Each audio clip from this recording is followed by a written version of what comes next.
Phone na kaya dito maglaro ng dalawang mabibigat ng games na sabay. At phone na pwede mong gamitan dito ng monitor, mouse at keyboard. Na may score dito sa Antutu benchmark na 3 million mahigit. Eto nga ang Red Magic 10 Pro. Not just an ordinary gaming phone. Dahil nasobrahan dito sa bilis ang phone na ito. At sa sobrang lakas ng phone na ito, talo niya rito ang iPhone 16. Let's proceed sa unboxing. Ganito ang kanyang box, meron na ditong X na logo, which means Red Magic 10 Pro. At syempre, napaka-premium pa rin dito ng kanilang box. It comes with SIM card ejector, warranty card, at syempre may kasama na rin itong case. At sa totoo lang, mas okay ngayon yung design ng kanyang case. At syempre ang phone itself, pero itatabi muna natin para makita natin yung iba pa niya ditong kasama. Meron din itong Type-C end-to-end cable for charging. At syempre ang kanyang 120 watts na charger, na yung ibang model nito ay merong 80 watts lang. Sobrang dami ng mga kulay nito, pero inapunta natin yung dust. Na yung design ng atin dito ay merong transparent glass. Kaya naman makikita natin na mas detalyado dito yung likod niya. Dahil ang nakuha nating variant dito ay yung 512 na storage niya. At meron ditong tumataginting na 28GB of RAM. Sobrang ganda dito ng disenyo niya sa likod, na halos sawig siya dito ng Red Magic 9, pero mas okay ito. Sa kanyang LED nga pala dito, umiilaw yung kanyang logo dito ng Red Magic. At syempre yung kanyang fan, dahil tumatakbo na ito ng 23,000 RPM. Ganun siya kabilis. Syempre kagaya ng dati, pwede mong i-customize dito yung kulay ng mga LED niya. Pati na rin yung animation ng kanyang LED dito sa kanyang cooling fan. Lalo kasi nila ditong pinalakas yung processor ng phone na ito. Dahil sa Red Core 3 na siya, na may Snapdragon 8 Elite. Ito na marahil yung isa sa mga pinakamabibilis dito ng mga processor. In-improve na rin nila dito ang kanyang display. Dahil sa totoo lang, kung mapapansin nyo sa edge niya, hindi na siya sharp. Medyo nag-curve na sa edge niya. Yung kanyang screen dito ay lalo pa ditong pinalakihan. 95.3% na yung viewing angle natin dito. Halos 100% na full screen na yan. Ibinalik na rin nila dito yung 144Hz niya, na actually pwede mo i-customize yan mula sa 60Hz, 90Hz, 120Hz hanggang 144Hz. Hindi na issue dito yung backlights niya dahil sa may 2000 nits na siya. Kaya naman kahit daylight ay makikita na natin dito yung kanyang display. 6.85 inches na dito yung kanyang display. Mas mataas ang resolution niya dahil pumapalo na ito ng 1.5. Mas better yung quality. Underscreen yung camera niya dito, at the same time meron itong fingerprint na very responsive. Sa back niya dito makikita na natin dito yung kanyang camera, na meron itong dalawang 50 megapixel na camera at 2 megapixel na camera, na mamaya ipapakita natin dito yung sample ng kanyang camera. Sa top niya dito, meron ditong mic hole at line sa kanyang signal, stereo speaker at ang kanyang IR sensor, 3.5mm jack at syempre signal booster na naman. Sa right side niya naman ay makikita natin yung kanyang shoulder trigger, na sobrang responsive niyan. At hindi lang yun, dahil sa umiilaw din dito yung kanyang shoulder trigger kapag nai-set mo. Nandito rin yung kanyang vent para sa fan, volume rack, power button, game space switch, line na naman para sa kanyang signal booster, at syempre yung kanyang mic. Sa bottom niya naman makikita natin dito yung kanyang speaker na naman.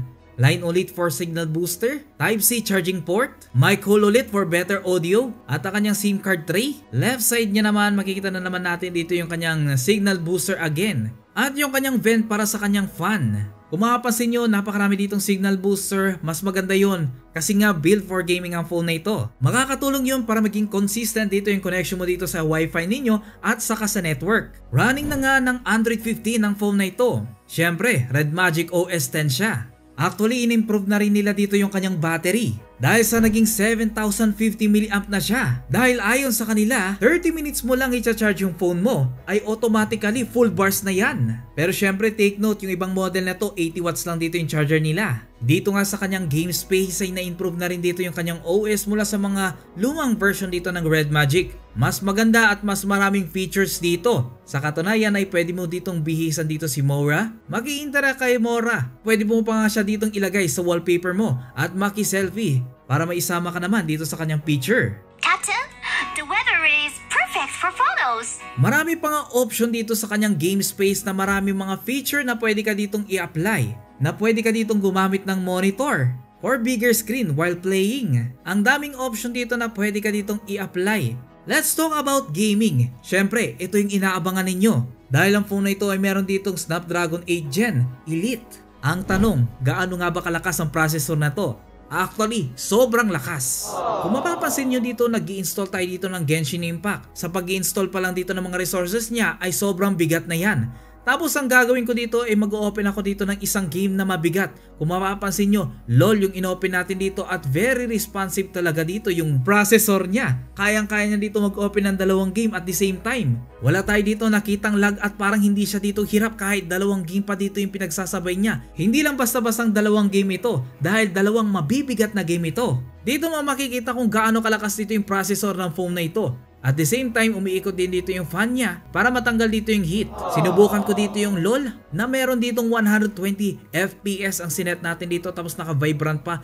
Kumbaga lahat dito ng graphics naka-max. At ganito ang naging resulta. Napakasisiw lang at walang kalaglag. Ang ganda ng graphics. Na mapapansin mo talaga dito yung effectiveness ng 120 FPS niya. Sobrang smooth. Sobrang nakatulong din yung 144Hz niya. At syempre yung kanyang touch sample niya. Dahil mas responsive pa ito sa responsive. Syempre kung nahihirapan kayo sa mga skills dito ay pwede nyong gamitin dito yung kanyang shoulder trigger na very responsive. Kailangan nyo lang ditong iset na mabuti kung saan nyo gusto at magagamit nyo na dito yung kanyang shoulder trigger. Ang kagandahan pa sa kanyang shoulder trigger ay umiilaw siya. Sa sobrang lakas ng processor na ito, mapapansin nyo habang naglalaro tayo dito ng LOL ay ini-install naman natin dito yung Genshin Impact at grabe, very responsive. Yung ibang phone kasi ipopost mo na yung isang game pero itong Red Magic 10 Pro pagsasabayin niya. Sinubukan ko na rin dito ang pinaka-max na graphics dito ng Genshin Impact. At grabe guys, walang-wala, panis na panis yung Genshin Impact sa sobrang lakas ng phone na ito.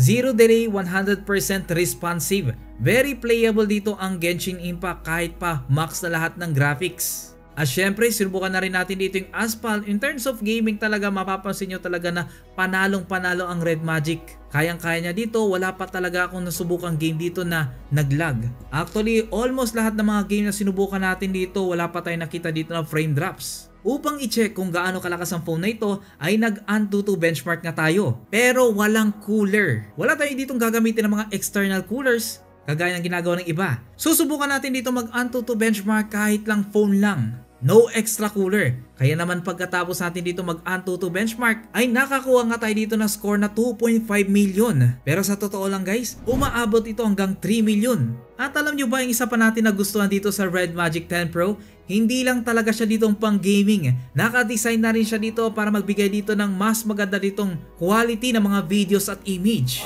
Na ipapakita na lang natin dito at bahala na kayo dito mag-decide kung kamusta dito yung kanyang camera.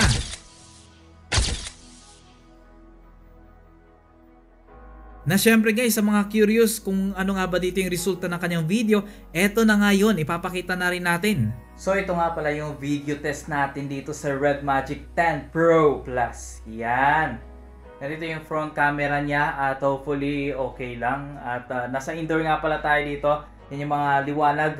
Yan, kaya properly lighten pa rin tayo dito guys. Kaya maganda pa rin dito yung lightings natin. Let me know in the comment section kung okay ba. At syempre guys, eto naman yung kanyang rear camera na masasabi ko talagang pwede mong bang vlog ang phone na ito. Dahil nga halos medyo magdikit na sila dito ng iPhone.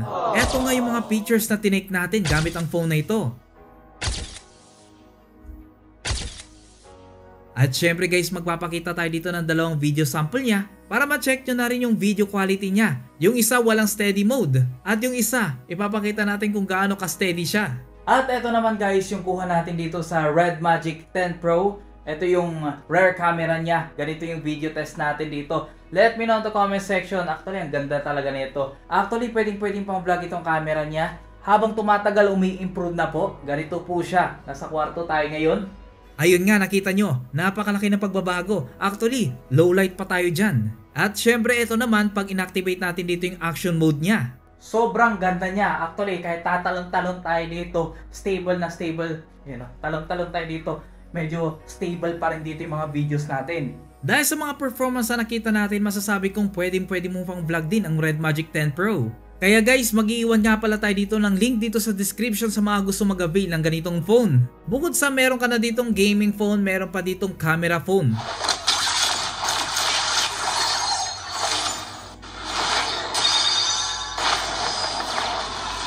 Isa na lang talaga dito yung nakukulangan ako dito, yung kanyang front camera. Hopefully makaisip sila dito ng paraan para mas maging maganda dito yung front camera niya. Actually ang ganda ng concept na under display yung camera. So what do you think of Red Magic 10 Pro? Kindly comment down below guys, at syempre sa mga gusto ulit mag-avail nito ay mag-iwan tayo dito ng link dito sa description below. Salamat ulit sa panonood mga kaloko.